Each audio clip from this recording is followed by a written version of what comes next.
Time ఈ చెట్టు పూలు పూస్తుందని మేము ఎక్స్పీరియన్స్ చేస్తాం. దరిదాపులు 10 ఏళ్ళ పైనుంచి ఈ చెట్టుని మేము గ్రో చేస్తాం. అది చచ్చిపోదు, చాలా పెరుగుతూనే ఉంటుంది బీభత్సంగా. ఇదండి ఫ్లవర్, ఫస్ట్ ఫ్లవర్. ఈ నేలలో ఏ రోజు నేను దీని ఫ్లవర్ని చూడలేదు. చూశాను, మామూలుగా మనకు గడ్డి పువ్వు లాగా అనిపిస్తుంది, చిన్నది, కానీ చాలా బ్యూటిఫుల్గా ఉంది. చూడండి ఎంత బాగుందో. ఈడొక ఫ్లవర్ పూసింది, కింద ఒక ఫ్లవర్.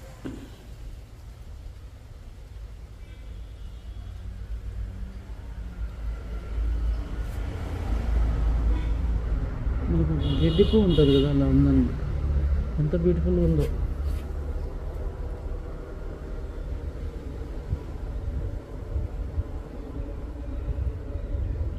ఇక్కడి నుంచి అలా దాని లోపల నుంచి వచ్చింది. భలే ఉంది.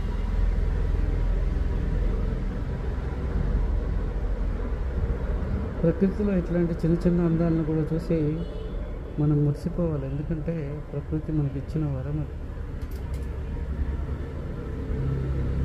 చూడు, ఎవరు అనుకుంటారు, నేనైతే అనుకోలేదు ఇది ఫ్లవర్ పూస్తుంది అని.